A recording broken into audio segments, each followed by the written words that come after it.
for it to go green. Hello, folks. Welcome to Kaisers Castle. Tonight, you guys have a treat. One of my brothers from the Marine Corps, George Pardos, joins me tonight. This has been something I've been hyping. There's going to be multiple people who I'll bring on, but we're going to discuss the gray man concept. And this should be a lot of fun. Disclaimer: nobody I bring on this program agrees with me politically, nor do I with them. So do not taint them with anything you think you can taint me with. With that being said, Georgios, welcome. How are you doing, brother? Well, thank you for having me on the show there, Mr. Schuff. Appreciate it. Thank you for having me in the Kaisers Castle. And thank you for at least, share my opinion. Oh, that's... and by the way, I am the master of my opinion. Yes, you are. I'm the master of my opinion. I know my opinion better than anybody else knows my opinion. So... that is the most correct statement anybody can make. I always say it, that I am the foremost expert on my opinion. Okay? Yes. One sec. Stop recording. Something happened on that where our stream health went to red, and that makes no sense. So let me see what's going on with this. What the fuck? Video output low. Huh. Oh, they're gonna experience buffer. Okay, we're gonna have to restart this. Alright. Give me 1 second. Okay. Alright, we're gonna have to restart, let this thing stop for whatever reason. I've already handled this shit earlier. Okay. Stream health. I'm gonna have to reboot this. Or not reboot, but Do you want to call me back? No. It's not reboot. I just gotta restart it. So give me a sec. There we go. Why is it still saying it's recording? Anyways, maybe we're fine. Alright. I guess it's fine. Sorry, folks. That's my fault. It says stream health is bad. Let's go with this. It says you're going to experience extreme buffering. Whatever. It is what it is. It's YouTube. Alright, folks. Right. Getting back to this. What we're going to talk about is the gray man concept. And the gray man concept, I gave the primer on it. And what that is blending in to your surroundings. And Georgios, as you can tell by the picture, he is, well, give them your backstory, brother, so they know you're a wrestler, a Greco. Well, here, let me put in. I wrestled for the Marine Corps in 1988. I wrestled for the Army team in 1997. I'm a second-degree black belt in judo. I'm a knee dan in judo. I also competed in sambo for the Marine Corps. I wrestled at Ohio State from 88 to 93, and I was assistant wrestling coach at Ohio State from 2003 to 2006 for Russ Ellickson. So my background is grappling, and right now I'm 6'1", about anywhere from 300 to 305. Okay. So I'm not blending in with little people anywhere. That's the truth. That's the truth. Georgios is a big man. Well, here's the one thing that people, when people talk about blending in, there's two types of what I consider. Let's talk about this. You can blend in a situation where you can fit into your surroundings. Yes. Now, one of the things that everybody that when you for example, if you're in New York City and you're a tourist and you act like a tourist, that's what people look for. You're looking up, you're looking at the you're looking at the Empire State Building, you're looking at Times Square, you have a camera in hand, you've got stuff like that, and that's the kind of stuff that people are looking at. So those are things that are giveaways. So when you're practicing tradecraft, you have to blend in with the accommodations, and you also have to know colloquialisms. You got to know what people do and what people don't do. If you're in Europe and you show up to dinner in some countries at 6:30, they're going to look at you stupid. So a lot of it is not only knowing how to blend in, but also knowing what there's a French term called color locale, is you got to know the local color of the surroundings. So it was, I'll give you a prime example. In Inglourious Bastards, there's a scene where he's ordering scotch with 3 glasses, and he uses the British way of holding his fingers instead of using the German way. Right. Those are little colloquialisms that get you caught. That's tradecraft. So it's one thing to be able to speak the language, which is the first giveaway. If you take a look at places that use the British common term for an elevator is lift. Well, if you use that in the United States, then that gives you away that you're not a local. In parts of the United States, they speak. If you have to go on, for example, I know without giving away your background, you've had to go undercover. You have to know the lingo of the people that you're dealing with, right. And there's some terms that that people don't use. And I'll give you another prime example. Let's cover a subject about the gray man that is pertinent to today. Look at the amount of people that are been busted for stolen valor, and the reason I'm going to use this is because people that are trying to use stolen valor are trying to blend in with an environment that has been at war for 17 years. Right. But here's the problem. They don't know how to, they don't know how to fit in. So I'll give you an example. Everybody, what's the first thing you ask somebody when you deploy somewhere? Everybody knows what unit they were with. Right. But everybody knows the unit. But here's the thing. What I ask people is, where'd you lay your head? Right. Where was your ops center? What was your where was your command station? Did you have hot chow? Little things like that people don't think about, because it's like talking tough. Right. People think they know what talking tough looks like or sounds like, but they actually don't. They have an idea of what a tough guy sounds like, but people that have never been into a fight don't know how to.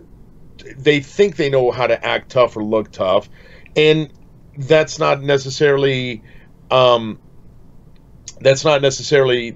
case. And part of the biggest thing about doing tradecraft is you need to act like you're supposed to be there. You need to act like if you look out like you belong. Right. If you walk into a cowboy bar in a 3-piece suit, you're going to stand out. And it's the same thing. If you're in a crowded area, here's the thing. In a crowded area, people do not, they don't saunter. People in a crowded area walk fast. They're determined. They know where they're going, and no one is going to kind of saunter. That looks out of place. Right. If you are in, your demeanor has a lot to, if you're always keeping your head on a swivel, you look suspicious because you're looking around too much. Right. That means that you don't know the area. You're not comfortable with it. Here's one of the other things. What's the first thing that always, I had a bar, and I'll give you an example. Do you know what is the first thing that gave cops away when they came into our bar? Yeah, they sit somewhere where they're looking at the exits. They can view all the exits. Actually, they didn't. Here's what it was a giveaway, and something you might and you might not think of. It's the way they smelled.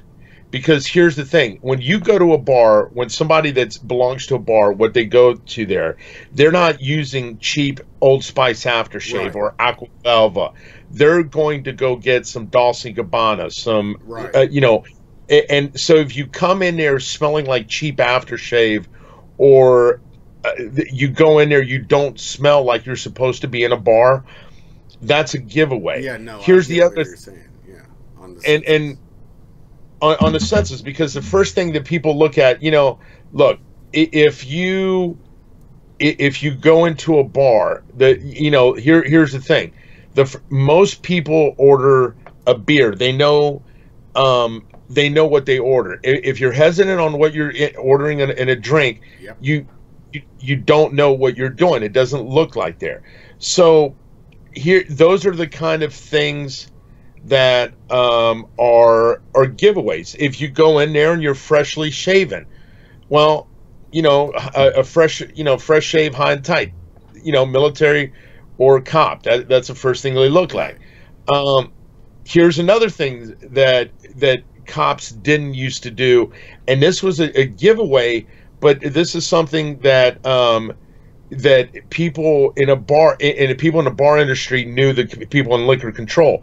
Liquor control never had singles on them. Right. That was a giveaway. That was a giveaway. So that is something that they never thought about, because again, they're looking at it from, I'm there to enforce a law. I'm not there to blend in. Right. So that is one. That is one of the things that they, you know, that gives them away. You know, having a pair of blue jeans on with a tactical belt. Right. Nobody does, you know, nobody does that. You know, having, you know, when you go out to a bar, you don't wear tactical shoes. You wear, you know, comfortable shoes because you're going to be in them. Loafers. The one thing I always look at people's shoes, and you look at them.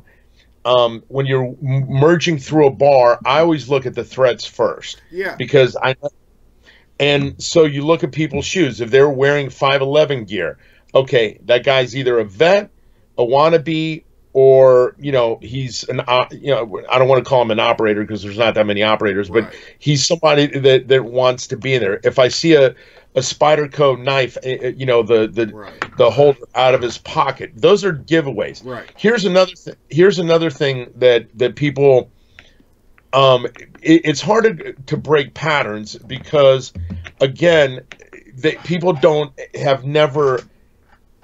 they've always stayed in one environment. And I'll give you an example.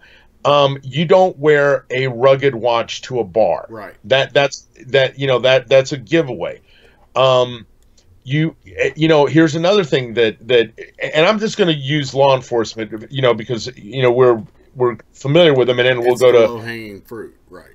It's low-hanging fruit. Here's another thing that police don't do. They wear they take off their wedding band and it leaves a circle. Yeah. Well, you're better off, you know, put a pinky ring on. You know those kind of things, and those are the tradecraft secrets that when they go to work undercover, they don't think about. Here's another thing: if you are, you know, I'll give you an example. You know, prostitution is a vice thing. Yes.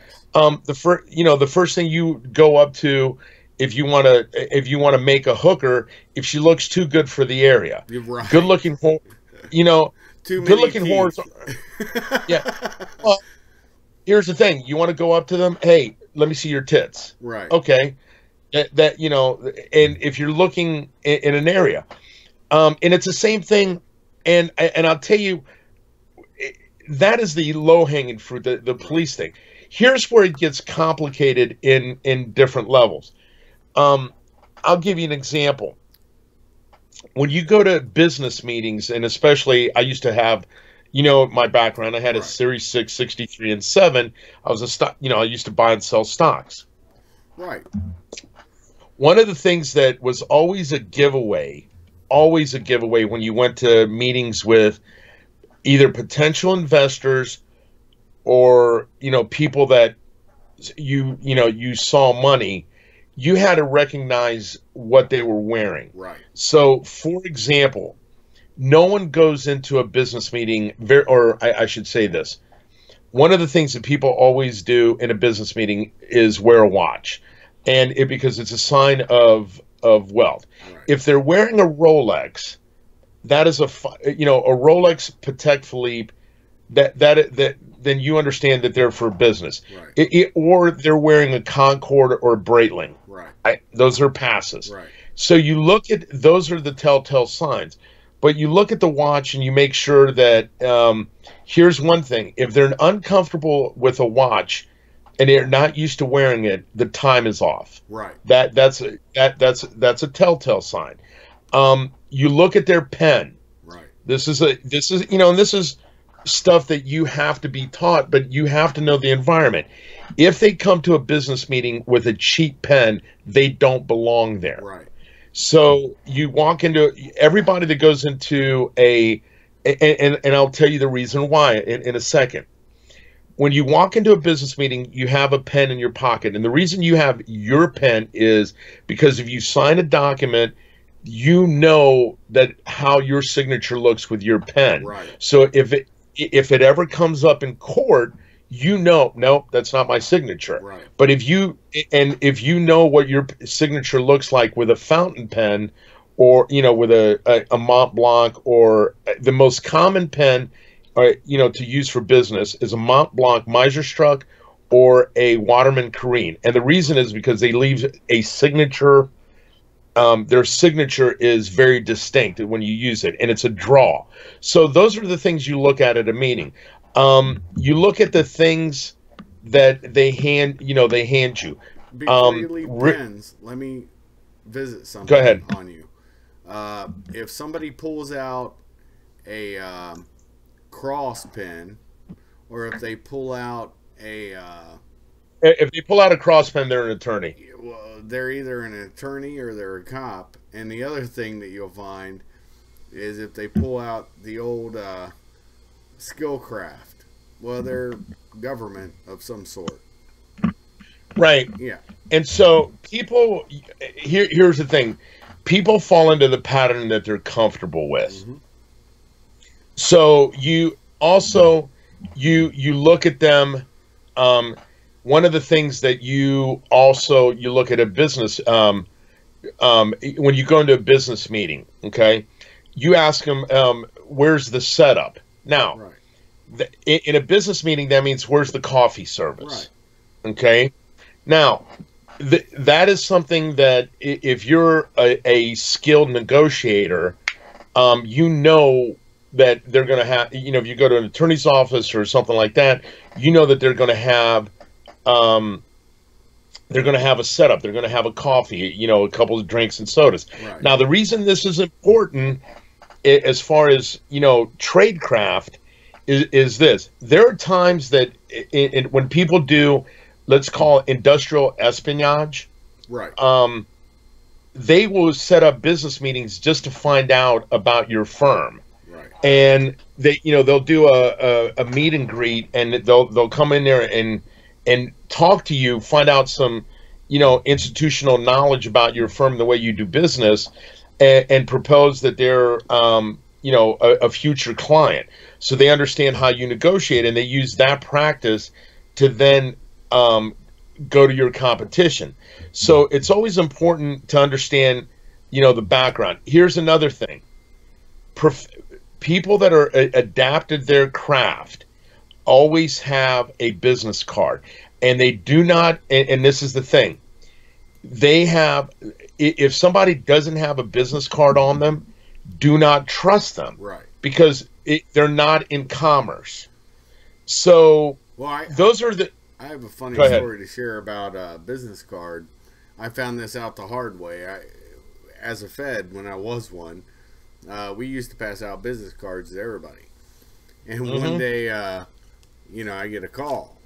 And you know my wife. I mean, we're tight. We've been, complete disclosure, Giorgio's and I have known each other since high school, and also in the Marine Corps. So here's the funny part. I get a call from some girl saying she got my baby, and I was like, okay, what do I look like? She described me, and the gentleman I gave the business card to, she described him to a T, and it was a different color and everything. It was funny. And I said, well, I'll give you his information, but that's the problem with, and of course these are at federal functions, which are usually held at hotels, and dude just figured he'd slip her my card, you know, and so me and my wife had a big yuck about it.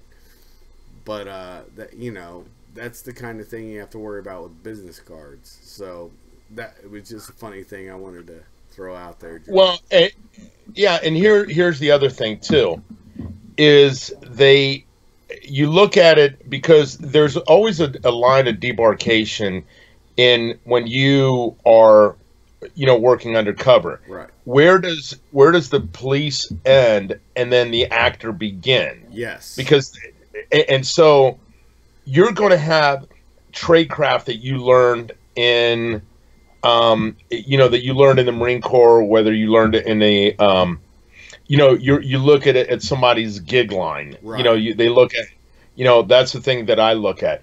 You know, for example, one of the things that police have a tendency to do when wearing a suit is they wear duty shirts with a suit. Yes. You know, they and so here's one of the things that happens. Their right cuff will always look a little bit worn because it rubs up against their holster. Yep. So what you have to do is then, if you're going to a business event, you've got to wear cufflink shirts, because that is the norm. And so, and those are the, you know, the kind of things that people pick up on, and especially when you're doing business, because, and it's not just business, but here's the thing. When you took a look at, you know, let's look the Arab sting with the FBI and the business people. Right. They wore the headset, the traditional ones, and they passed off for Arab businessmen. But when you had the people that go undercover, it usually takes, and correct me if I'm wrong, but it usually takes you at least a minimum of 6 months to work your way into any organization being undercover. You're not going to do it in 30 days, 60 days, 90 days. Oh, no. You're not. You're going to have to do it in 6 months, 6 months to a year, because you're going to have to learn the lingo. Yep. You're going to have to learn the patterns. You know, if you are, you know, for example, if you are, let's say that you go to inside trading, okay, you're looking at a you need to go see who's doing inside trading. Money moves in patterns. Right. So here's the thing.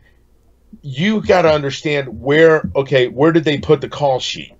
Mm-hmm. And the call, and for people that are learning, there's a call sheet, which is that if a customer says, I want to trade this stock at this, you know, put a call in, where are those sheets at? Right. Well, normally those things are hidden with the senior brokers. Right.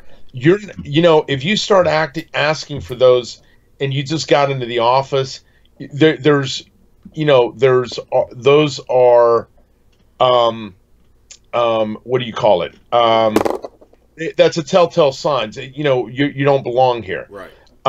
Here's another thing. There have been some times when you go to a let's say you're with a couple. You know, you need a wife or somebody to you know, to go undercover. Right. And they pick couples that don't look alike. You know, that they don't belong together. Right. So you know, they you know, like if you go to a couple and they look out of place. Right.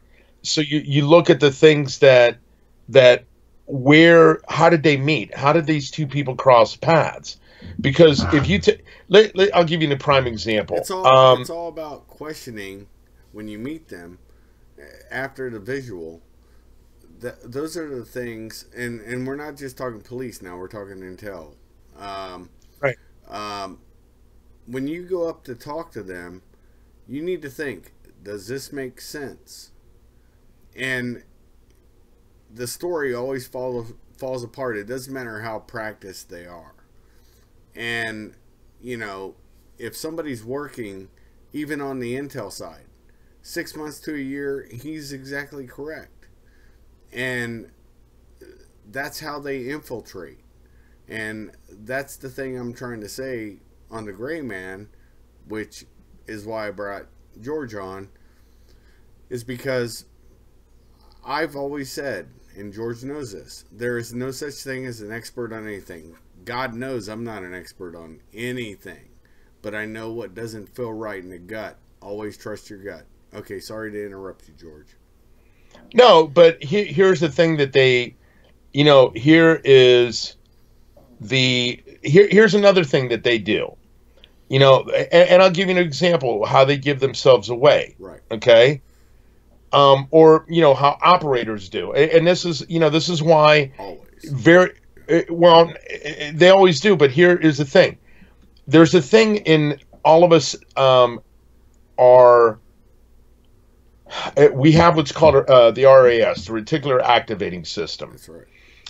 So one of the things that people have to do is you have to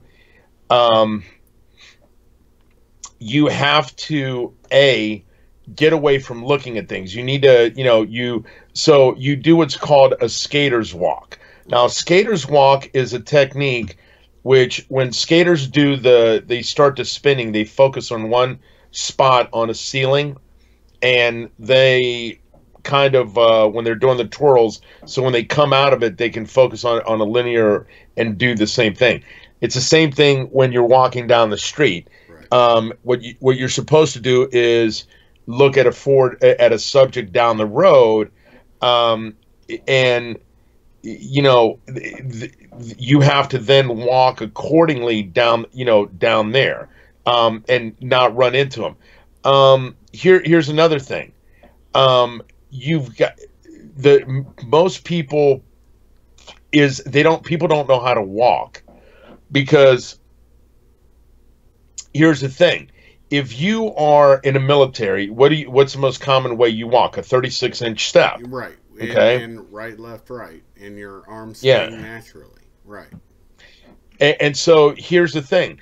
If you're down if you're down at the harbor, or you're let's say that you're pick an area that you're at. If you're in New York, you need to have a cup of coffee in your hand with a Nathan's hot dog. Right. That you know, those are things that no one walks in a big city without a shopping bag. Right. Those are the kind of thing. Right. Yeah. No one does that. Here's the thing.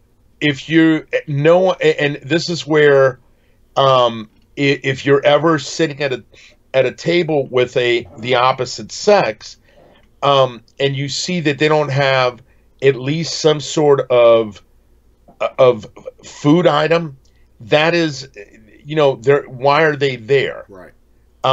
You know, you got to have not just a coffee, but you got to have, you know, maybe a dessert, right, a plate, you know, whatever. That has to be something that's there, because again, in order to be able to hide, I'm going to have a hard time because I'm big, and people are going to be, oh, that's a big guy. But here's the thing. In blending, you have to do a 180-degree turn, and then you've got to avoid stimulus. Right. Where, you know, you've got to take a look that, you know, if you hear a car backfiring, you don't reach for your hip to, you know, those kind of things. Those are telltale signs. Right. But the blending in is here's one of the things that people do. If you want to walk, if you're in parts of Boston and you wear a New York Yankee shirt, well, you're stupid. Right. Blend in. Wear a Boston, Red Sox jersey. If you're living in Ohio and you're wearing a Michigan shirt, you look out of place too. The whole concept of the gray man is to look the part. So you're not gonna, and it does happen in Ohio, but you will see people from Michigan sometimes wearing it, but everybody looks at them like, okay, you're either stupid because you want to, or you really have the pride of Michigan, and then when you talk to them, they're like, no, I'm not from Michigan, but I can't stand the state of Ohio. Okay, so that says a lot to somebody. Anyways, right, you're not there, right. and it's always the little things that give you away. Right. And I'll give you a prime example. There are guys that like, for example, one of the things that's a big giveaway, like if you go to the like guys that go to the range, let's just use this for a second. Right. Okay, they go to the range and they want to, people that want to look the part, like, hey, they've had military training. So what do? They index the trigger. Right. which is something that no one in the military would do. That no one, everybody. And so those are the kind of things that they give away. And here's another thing that people fail to kind of to be accommodating. Mm-hmm. They go and get the wrong car.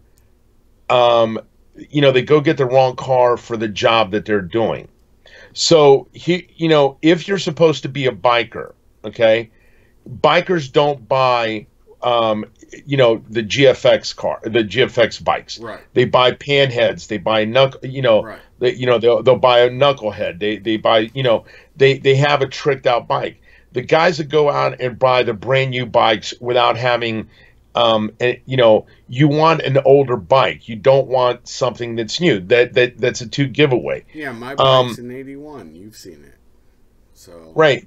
And so those are the things that, because again, you need to have you need to be an expert, not enough to be, no one's like I said, no one's an expert on everything.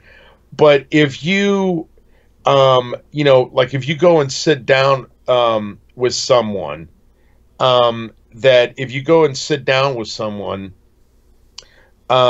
you have to, you have to ask questions. Right. But you can't be asking questions and be noisy at the same time. Right. And so people have a tendency, the easiest way, and I'll give you some techniques that actually do work. Right. If you're trying to make a connection with somebody, food is the most basic. It's what you call a vector point. You can connect with somebody over food because, say, hey, I'm a kind of a steak person. Where would you, what's your favorite place to go get a steak? Right. And so now here's the thing. This is what is, it's an evaluation point. If they tell you, if you're asking somebody where's their favorite steak place and they say York, well, here's what that person's probably middle class, right, lower middle class, and is not, and so they're limited in, let's say, financial resources. But if they say, hey, I'm kind of in favor of, I like Smith and Walensky, Hyde Park, then that at least that person has some financial capabilities. Right. So those are the kind of things that you always know. And this is and if they tell you, like we met during the Marine Corps birthday last year, some guys from a certain jet service we're not going to talk about that decided to fly us to Chicago to go have a steak. That was a different situation. So, right. But it made sense, and we had a great time during the Marine Corps birthday. They were former Marines, by the way. So just let George go on this. and so those are the and so those are the ideas that they need to like, for example, here's where um talking about blending in. Mm-hmm. So one of the things that I'll give you an example. One of the things that pedophiles do, and this is something that we learned in MP school, Right. is sexual predators are always out of place because they don't know how to act. So how many, they go, if you go to a park, and you see a guy there during the daytime, empty-handed. Well, nobody goes to a park empty-handed Right. in a day.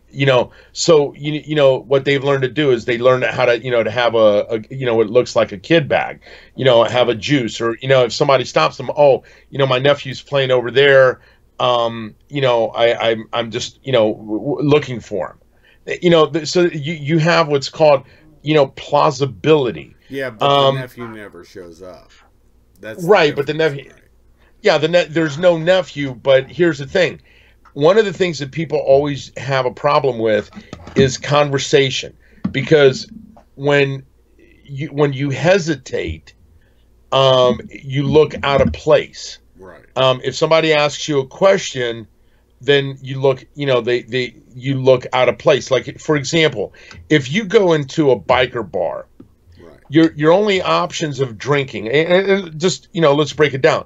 Your only options of drinking are beer or whiskey or scotch or beer, scotch, beer, whiskey. You're not going to go there, and if you order a pina colada, they're going to laugh at you. Right. Okay, and so here's the thing: if you're going around with the mob and you show up wearing shorts, you're going to be made. Right. You wear pants, not blue jeans, but dress pants. Right. You wear a shirt. And so those are little things that they give up. If you go to a poker game, okay, if you're sitting down with a poker game, there are certain things that you do there. If a poker game and you show up and a buy-in is, let's say, $500, and you show up with 5,000, right, that's a giveaway. I'm leaving the table. Something's going on. Right. So those are kind of the things that you look at. If you go to, let's use something where, if you go to a drug deal, right, and you have your bills are too new, that's a giveaway, because most drug money is used worn bills. Yeah. They're not, so those are the kind of same with terrorism. Yeah, it's the same thing. Yeah, same thing. If you're doing it, if you're buying, whatever, let's say, material, and you have too new you have or you too flip new through of the cash and you notice it's sequential. Right. Then there's an issue. Right. Yeah, but I mean, I don't think that I don't know that people are. I mean, are people that stupid anymore? Yeah, they truly are. A criminal. There's a reason why we used to say criminals aren't the smartest bulbs in the box. So yeah, dude, they will do that. I no longer, thank God, I no longer work for the government, and you know that. My whole thing on that. But yeah, honestly. Criminals are stupid. They always fall into the same category. It doesn't matter what it is, but they'll always do the same shit and get involved in the same shit. And I thought, honestly, at one point, people had woken up and realized, there's a difference now, and things aren't criminal. But you see the same shit. It's Gen 1 becomes Gen 2. And right. That's the sad part, is people don't realize you're getting sucked into the same scenario. So anyways, that's all I wanted to say on that. But I'm not going to get involved on that conversation. We're talking about the gray man. But right, but I mean, here's the other thing too, is that when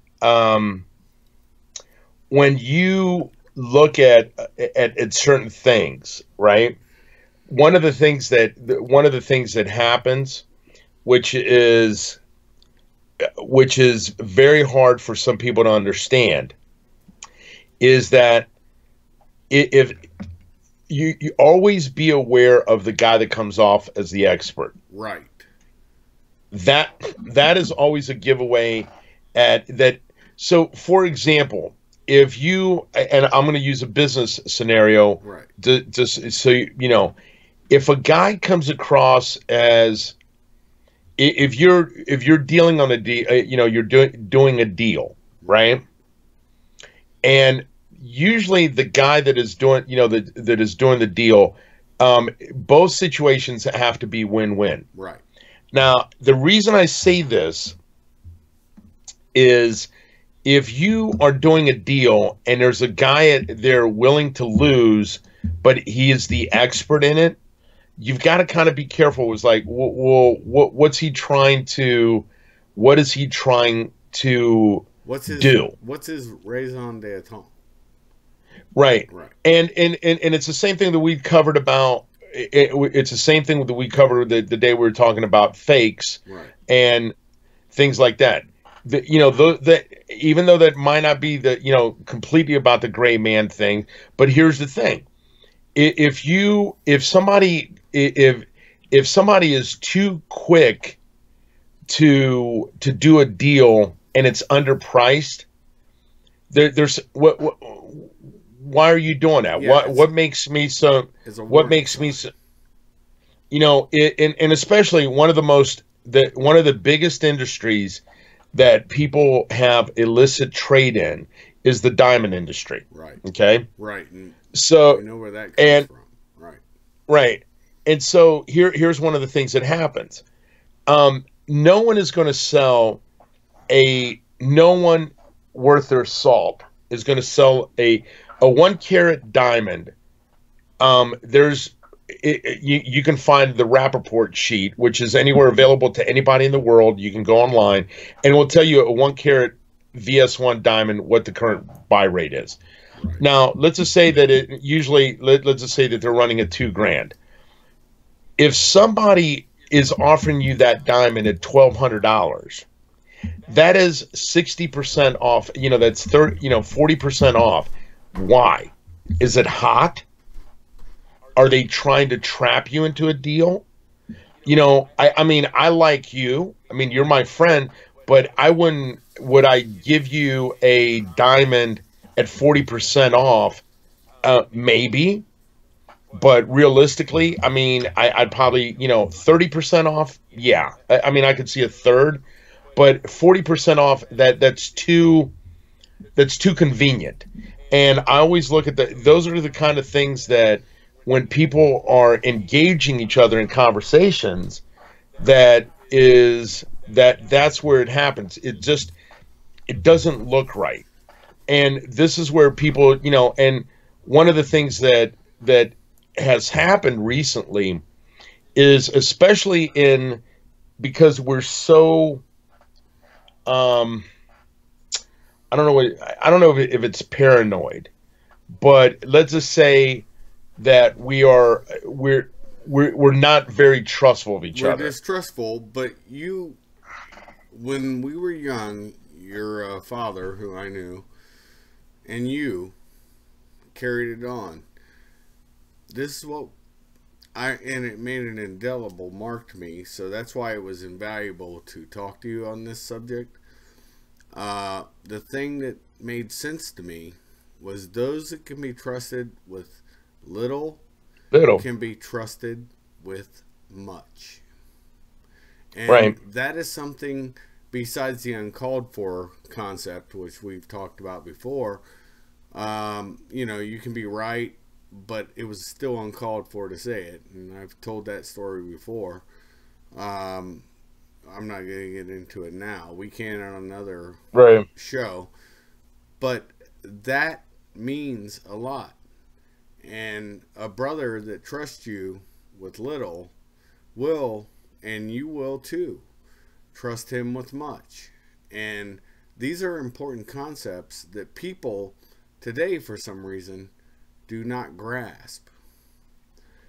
Well, I think the problem is this, is that, say, the guy that is, constantly, um, if you go through, I've seen guys. Let's be honest. Right. I've seen guys walk through checkpoints before, and they wore the BDUs or the camis, and they look like they belong there, right. And nobody checked them, right, because they didn't look out of place. Right. And here's the thing: if you're a guy that's constantly on Facebook posting pictures of your reloading equipment or your bunker or whatever, those are things that are that's what people, your first impression is going to be, your first impression is going to be what people remember about you. And so here is things that people do. They wear, for example, they wear hoodies. Right. That's a kind of a, that's the first thing people look for. Right. It's a warm spring day, but all of a sudden you've got extra clothes on. Right. Well, what are you hiding underneath? Exactly. Or loose-fitting clothing. Also, I tell people, change of clothing. Backpacks that don't look like backpacks, i.e., it's very simple. Get a camelback. Things like that. And it doesn't look out of the norm. Because you might have... a laptop bag. Yeah, laptop bags, same thing. Yeah. A laptop bag. One of the other things is that people they go into the hardest thing that people do, especially when they're trying to fit in, right, is they want an item of comfort, what a comfort item, like a okay. Yeah, a whoopee or whatever. Right. But so here's the thing. If I see somebody that's got a lot of keys, what's the first thing you think about? Why does he have all those keys? Right. Right. Or somebody who doesn't have enough keys. If you see somebody roll in, they have the key to the car, no house key. This is something when I was working for Immigration and Customs Enforcement was always the key. There's no house key on it.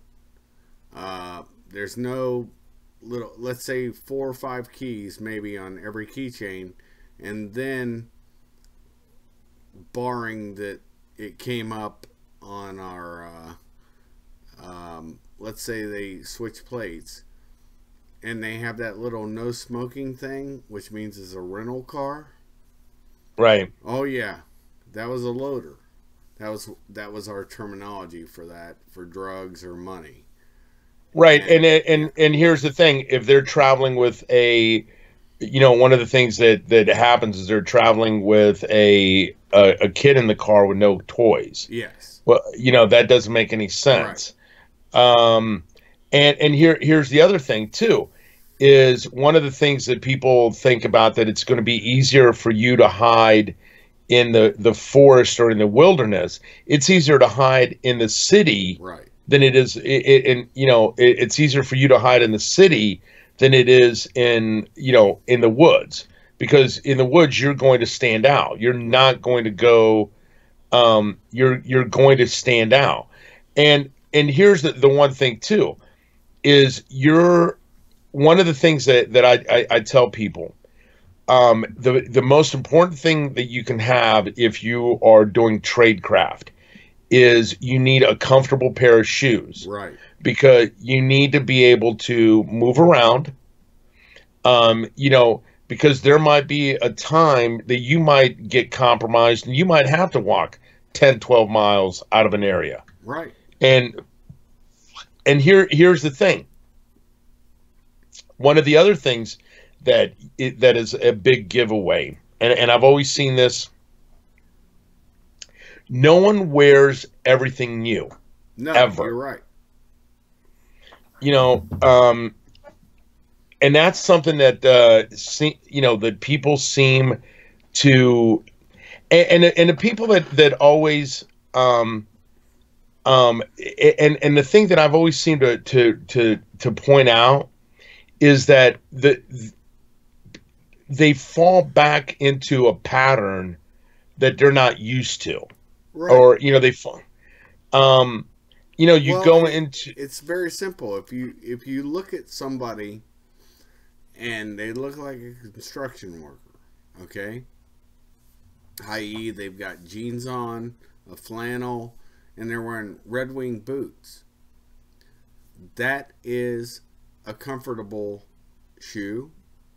It's a comfortable set of clothes. We all understand this. The other thing that I tell people are, sadly, in the cities, bums have become something that we are all used to. And if they're carrying something that looks bummy and they're wearing something that looks bummy, they'll fit in on a college campus anywhere. They'll fit in Right. any city scene.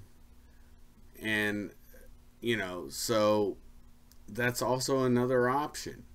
And hats, if you're wearing a white hat today, and something goes down, you change to black or red, the most notable thing that you should have is somebody says, it's a white hat. Be ready to discard it. And make sure it doesn't have your DNA on it and whatnot, or at least you discard it correctly. And I'm not going to get into that faux crap. Right, but here's the thing. You know, and they have a tendency. You know, you have a tendency, if you want to go on, if you want to go in an environment, the biggest thing that I've always seen, and this is something that I've always caught people with, and is that you know, a couple things. Wallets. Yep. Okay. Yep. Usually when people travel or when they're going in there, you know, you keep your wallet with. Here's the thing: you keep your wallet, your credit cards, and your ID together, and you keep cash separate. Right. Okay. So I always look at how people pay for things. Right. If they don't have a wallet, it kind of makes me unedgy. Right. I also look at here's another thing that if they're pulling the cash out of the front pocket and their ass has a big ass wallet, then that's an alarm. I got you. Right. You know, those are the other thing too, and it's also here's the thing: if you're supposed to be, I'll give you again another prime example. Right. If you're supposed to be a drug dealer, okay, you need to have a knot of cash. A knot. You need to have 5, 10s, 15, you know, 5, 10s, 20s, 50s, not hundreds. Right. You know, because your hundreds are your drop box. Mm-hmm. So again, those are things that you know, that you got to have. The same thing. Yeah. Yeah, and here's the thing: when you go to when they go to a coffee shop, okay, and they order. No one goes to Starbucks and orders a flat black. Right. Okay. You know, you go to when you go to Starbucks, even if you don't like Starbucks, right, even if you're not a I want an Americana. Okay, that's but if you go, I just want to, a classic brew. No, that's not what you do. And so again, those are, Well, you know um, me, I don't drink coffee, but if I'm going to Starbucks, I'm ordering a grande latte, and right, I'm not gonna drink it. It'll sit there. That's kind of what looks out of place. But I don't look out of place because it'll sit next to me, just like if I go into a bar. If I'm on the job and working, I'm not going to be drinking beer around the people I'm working. I'm not going to be drinking booze either. I'm going to go into that bar. I'm going to get a shot. I'm going to sit at that bar at the mirror where I can see all the exits. Nobody notices. I can see everything, but it's to my rear through that mirror. And the same thing if I'm walking down the streets. I'm not looking behind me. I'm looking at all the little mirrors that we have called windows. And I'm seeing what's going on. If I'm being tailed, I'm going to make right turns consecutively. I'm not going to stop. I'm not going to meander unless I think I'm being tailed. And then I'll do that right, in a different way. and then if you're being tailed, you run parallels. Right. And then you run. And here's the thing, here's one of the things that too is that I'll give you an example. If you're looking at counterintelligence, you look at people. What are they using? What are they using as markers? What are they using as, for example, are they chalking a light pole and counting the steps? There you go.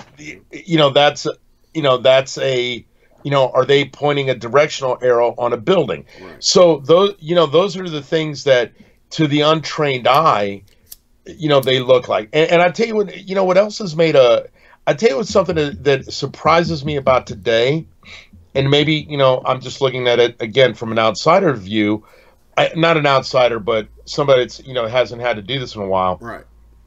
I get but, it. Hobo caricatures have made a big comeback in the last few years. I know. And so, again, and I think part of the thing is that all of us need to be aware of is that as signal intelligence intensifies, right, people are dropping technology and going back to taking a step backwards. So I'll give you an example. And in the technology industry, one of the things I've seen is a rise in the Nokia 6810 phone. Right. Because again, it was an old phone where you could still get it activated. Right. And again, it was even the Nokia 6850. Some of the older phones that are the Nokia 3310. Right. Phones that are people are going back to them because they don't want to, I don't want to have to enter my email to use the phone. I don't want to have an Android, or I don't want to have, those are, the kind of things that they have to do. And again, here's one of the things that once cell phones were introduced, man, that was always considered a leash. And this is what, folks, what you're getting right now is the kind of conversations me and George have a lot. So you get to eavesdrop again into the reality of right. And here's here's the thing that one of the things that people one of the things that people do is, especially in today's world where you have the chance of, I don't know what you want to call it, terrorism, right, attacking you, is you take a look at which we both see as a false dichotomy, by the way. Right, but I mean, you take a look at it, what looks out of place. Right. what is, if a guy is, in the summer, if I see a guy with a beard, and he's not a biker Right. or, a power lifter, I'm taking a look at, because you look too out of place. Right. And a beard without any tattoos, Right. or military gear, I'm looking at you a little bit different. It's a problem. And I'm not saying, right. and it's not a problem. Here's the other thing. If you start looking at, one of the problems that you have is, and especially with what, when you do a threat analysis, right, is where one of the things that people always get wrong, and I think that it is something that always, you talk about, is what I call the linguistics and the logical patterns. Right. If conversations have to match. Right.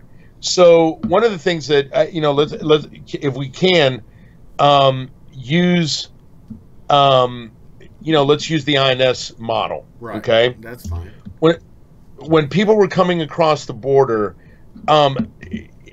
what's one of the first questions you ask them? Where are you staying? Where are you staying? Who are you going to visit? Yeah.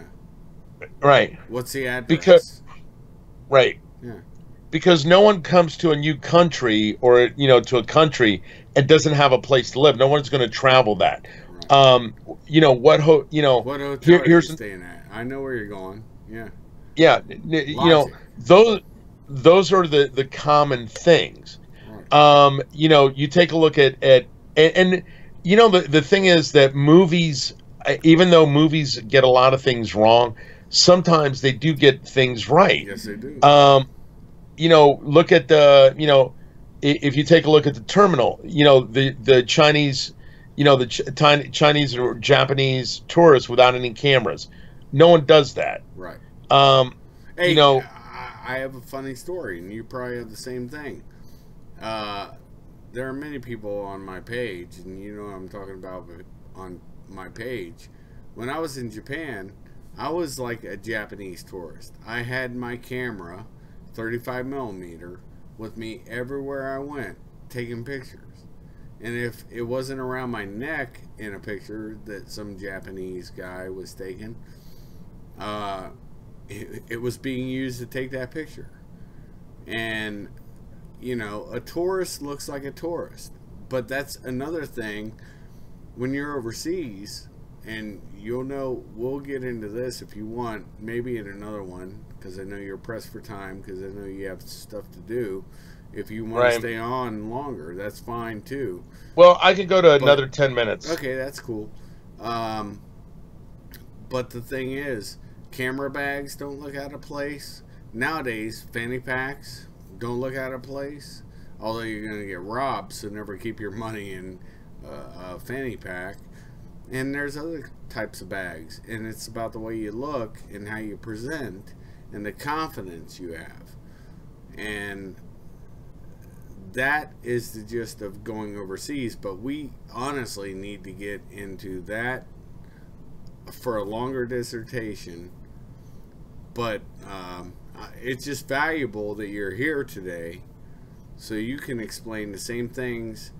I just made a primer on this, and honestly, you've brought a lot to the table, and that's why I said never just take my word for it.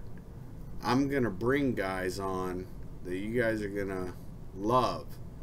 And George, I'm telling you, he has the knowledge. Okay, go on, George. Sorry. Well, and it goes, and here's the thing is that, for example, one of the things that if you, I'll give you one of the things that's always a big giveaway, in certain situations, not all, but in certain ones. When you take a look at what I call parallels, right. Okay? If you're going to a meeting in a big city, how do you show up? You show up looking dressed to impress. No. For the right. meeting. Right. you show up in a taxi. Right. Okay, so why? And the reason is, and this, if you show up in a limousine, or you show up in a town car, or in one of those things, yeah, you look stupid. Well, it's not that you look stupid, but there's two. You're over-presenting. You're over-presenting, because here's the thing, and it depends on the level of the deal too, right. and that. Here's another thing that I always look out for things that don't match. Right. So people can't lie backwards. Right. Okay.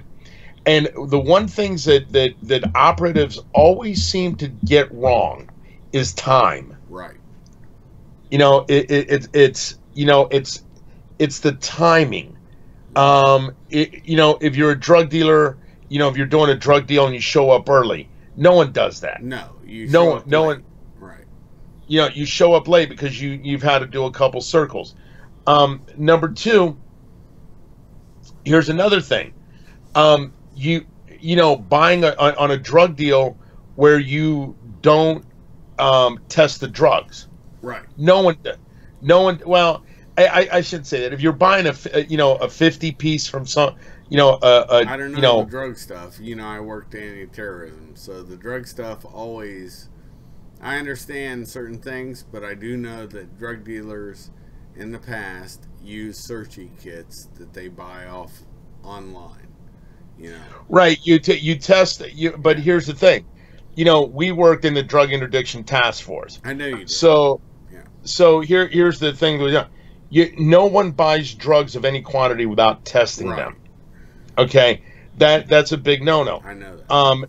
Number two is the guy carrying the drugs doesn't carry the money. Right. So if you always have a second and a third. So if a guy one guy brings up the suitcase or whatever the transaction with the cost, the other guy takes the drugs. They're never the same guy. Right. Here's the and it's the other thing too, is if you go to a person's house for a meet, for whatever, they're trying to get surveillance on you. If a house is too clean, that's a problem. That's a problem. Yes. And especially if it's if you go there and there's no tchotchkes. I'll tell you the biggest giveaway I always looked at when we had to go into a house, I always looked at the linen closet. Right. Because that is the one place that, because if you don't do any other basics at home, let's say you're not, you don't live at home, you're using a place as let's say a drop house or a safe house. Right. The most common activity that you're going to do in a house is shower. Right. You're going to shower and eat. Now, food is a different, not everybody eats the same thing. But if you have an empty linen closet and there's no pots, pans, or plates, right. Those two are the most common things. Those are a giveaway. Is this a drop house? Is this a safe house? Right. Are you, why are you using this house to do the meet? Right. And those are the things about counter surveillance and surveillance that people, get wrong all the time, is that, if you go to a hotel room and the plate in a hotel room looks too clean. Right.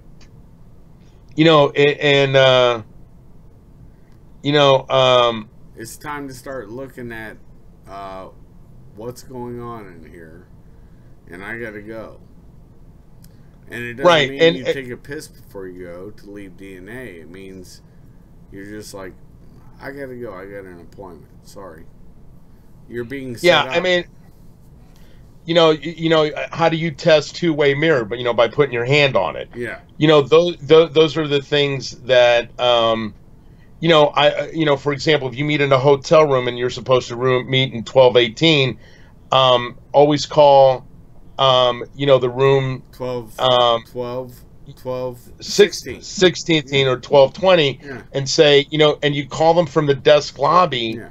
Or from the hotel lobby, and use the service phone, right. And say, hey, did you order Did you guys order room service? We have a, you know, those are the kind of things that you see if the adjacent rooms are taken or not. Right. So those are kind of the things that are giveaways. Now, you know, anti-terrorism is a little bit different because, Yep. you know, smaller cells work independently of each other, and those are hard to, you know, those are harder to you know, pattern. Right. But the problem that you have with anything that, you know, when you go to things out of the ordinary, humans are creatures of habit. That's exactly correct. And anytime you see something that doesn't look like a habit, you know, that looks out of place, you know, little things like, you know, like if you're at a dinner, no one gets up in the middle of the dinner to go use the bathroom. No. And the funniest thing, if somebody does not want to introduce their family to you, that's a big tell. Because they, or their living space, their real living space, that's a big tell too. Because a person who's dealing with people genuinely should not have a compunction about saying, look, this is who I am, this is what I am. And I don't mind, because I know I'm being a genuine person. And that's a problem with a lot of different things that I see on my end, is that, you know, people just aren't honest brokers. And, you know, I've had to lie when I was a Fed, and it didn't make me feel good. It didn't give me warm and fuzzies. And I know it didn't give you warm and fuzzies when you had to do it, doing the things you've done. Right. And here's one of the other things that too. One of the things that I always, you know, when you look at, you know, I always take a look at them. You know, the drug debate is always the difficult one. It is. But you always ask them for pizza and beer. That's the one thing that you always go to, because that's a fallback position. You know, you can kind of gauge, you know, those are kind of, that's a loose scenario if you want to make contact. Everybody likes pizza and beer. Are you still there with me? Did we lose comm?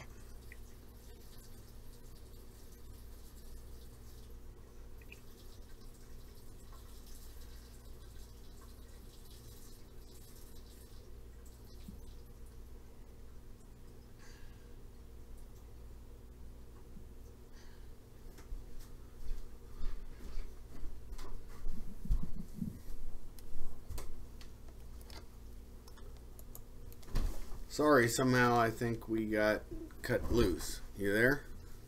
Yep.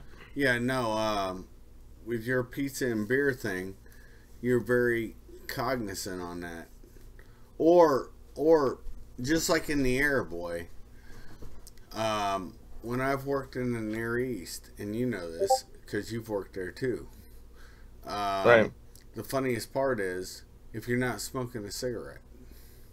Right. If you won't take that cigarette. Even well, if you're here's not the thing. A smoker.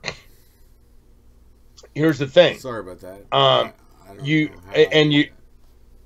hold a cigarette between your thumb and your let's say your index finger. Right. You don't hold a cigarette. That's the way you hold it, like you're holding a pencil. Right. That is something, you know, the left hand. But there's always a tell. There's, you know, very few. I found out, you know, in all honesty, about maybe 1 in 15 people are capable of going undercover and not blowing their cover right away. Right. And the reason is because most of them are, you know, they're too, instead of looking at they're too set in a pattern. But here's the other thing. They don't know how to think spatially. Right. You know, it's the chess. You know, it's the chess thing. Because if somebody asks you a question, Right. you know, there are things that are going to elicit a certain response. Right. If if you ask somebody, hey, where did you grow up? Right. Oh, you always want to tell them a big city, never a small town, because here's the thing: small towns have markers. Right. And Big people cities, will remember you. Big cities, right? you get lost in. Right. You take a look at a big city. Well, I grew up in Chicago. Where? Midtown. Right. Oh, okay. Where we grew up in our city, if we said West Side and even mentioned the school, people be like, okay, whatever. They dismiss it. Okay, they understand. And I understand exactly what you're saying. And that's why you and I, back in the day, were heavily recruited. And you know what I'm talking about. We were heavily recruited because, we could get lost in the sauce. That's all I'm saying on that. But yeah. Right. And here, like I said, here is the one of the problems that you have is that people, it's the little things that people don't think about. Right. Like if you ride a bike and you're trying to get you're riding a motorcycle and trying to fit in with a biker gang because and you have no tools. Right. And you don't have at least a socket set. Right. And that is the one thing that people aren't looking at. Socket set, a daggone Phillips screwdriver, and a hex tool set. If you don't have that and you're riding a Harley, you're wrong. And that's the whole thing. And you have to have the bag too that hangs on your handlebar for those tools. And it could be in your saddlebags too. I mean, don't get me wrong, but yeah, there are tells that people, unfortunately, this probably is more of an explanatory thing for cops on what they fuck up every day, pardon my French, than we want to give them. But honestly, if they're going against terrorists, if they're going against drug dealers, I have no issue giving it to them, and neither does George. This is kind of, the gray man is a concept, and it's a concept that never ends. It constantly changes. And George, with his experience and, my meager experience, that's how I'll say it, George.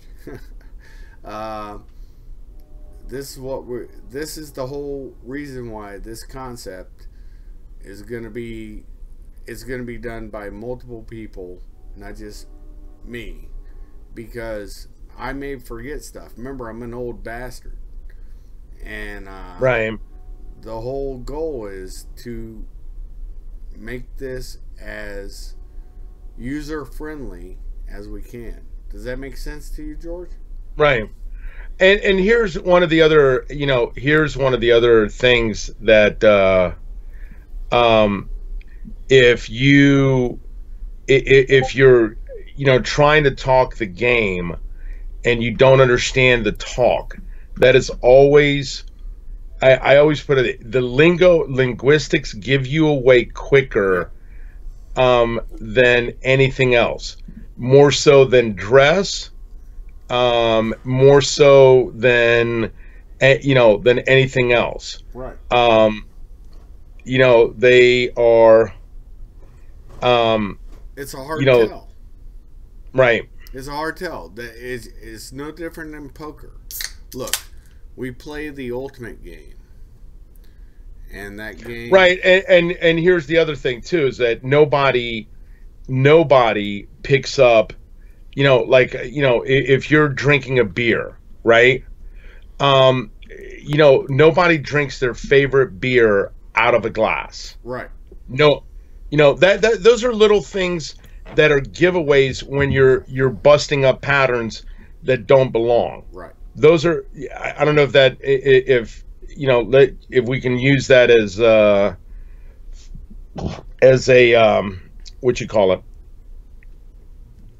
you know, as the vernacular.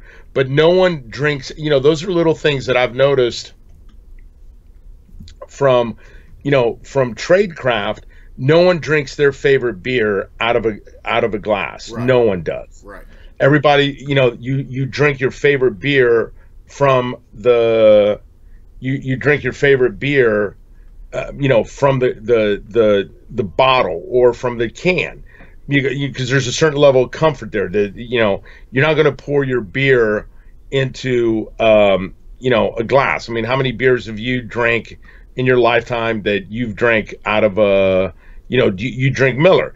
Do you sit there and pour it into a glass, or do you drink it from the can or the bottle? No, I never did. But what I will say is, having a mother who was a barmaid, the funniest thing, living in bars when I was young, that I did discover, and it maintained true in Europe, a barmaid will pour your beer into a glass, but you won't.